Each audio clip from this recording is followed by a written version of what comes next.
The Chancellor's budget is committing an extra £5.9 billion in funding to NHS England to address the backlog of patients waiting for tests and scans. It's hoped that the money will be used to source new diagnostic tests, update hospital equipment, create new beds and overhaul the IT systems.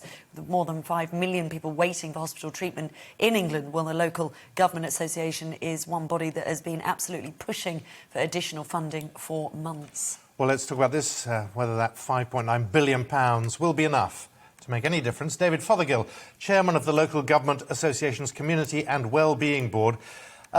David, thank you very much for joining us this morning. There's no specific allocation for social care, and if without any adjustment to that, does this make any difference? Well, good morning to you both. It's quite difficult to follow the last subject, but I'm isn't it? Sorry about that. We're going to talk about some really important stuff for some really important, vulnerable people. No, the 5.9 billion that's been put aside is really not going to have any impact upon social care at the moment. And I suppose my message is that you can't fix the NHS by fixing hospitals. You have to fix the whole system. And part of the integral part of the system is actually social care. So if we can't get people out of hospital and back to living in their homes, back to giving them domiciliary care or helping them into a residential care setting, we can't get them out of hospital, then the NHS is blocked. And it doesn't matter how much money you spend on the NHS. If you don't fix social care, you're not going to really fix it at all. Let's talk, David, about this backlog. Money going towards this. I mean, is it an equipment problem, a staffing problem, or both? I would imagine that it's all those things for them, but I think that most of the money is being spent on diagnostics and how we can improve and that. And I absolutely get that. I understand that people need to receive that treatment, and for my own family as well as everybody else's, that's really, really important. But we've always run the NHS on a very narrow bed margin. So if you like, it's unlike other countries, we have a very low number of beds available, and that relies upon being able to move people out.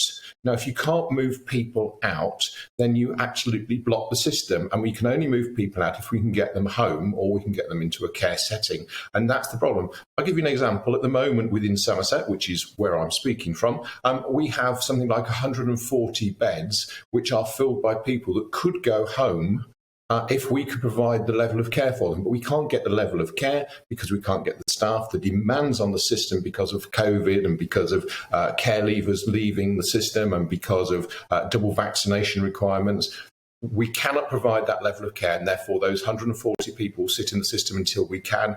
That blocks 140 people coming into the system to get their treatment. Now, you can't resolve this in hospital. You can only resolve it by spending money on social care and making sure that we've got the workforce that can provide that level of care for those people. Mad is the issue of waste. Here we have a front page story this morning about the test and trace system costing £37 billion, and it's been described as an eye-watering waste of cash. The sense that any money put into the NHS is good money after bad. How do you address that? I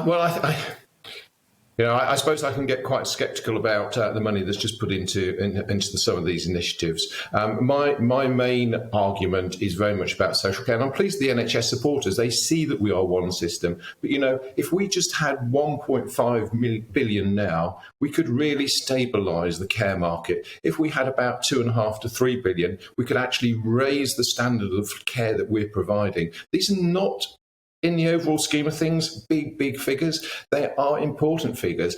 Let's really get it down to basics. And I'm sorry, you have been talking about the other side of the universe, but let's get it down to your mother, your father, your grandmother, your next door neighbour, your elderly relative that really needs some personal hygiene care.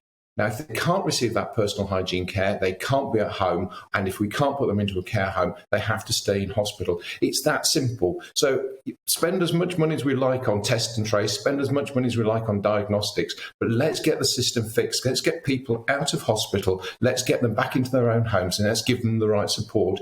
It's not difficult. It's just obvious. But unfortunately, I think there's a lot of people making a lot of noise today about the spending review and about the budget that will drown out the noise noise for this vulnerable group of people. And what we're trying to do with our NHS colleagues is just to wave that flag.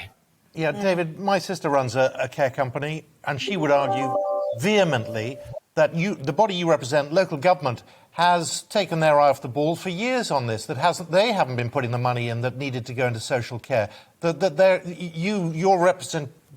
group you represent is as culpable as anybody in not putting money where your mouth is.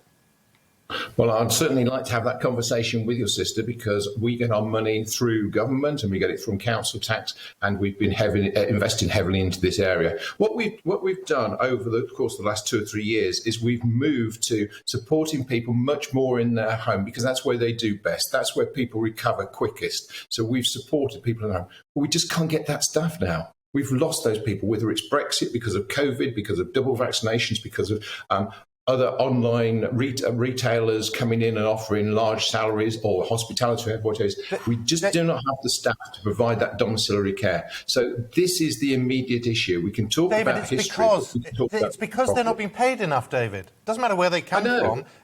Absolutely. Which is why we need an extra 1.5 billion now into the social care system, so we can raise wages and pay people a decent wage and give them the recognition that they need. That's all we're asking.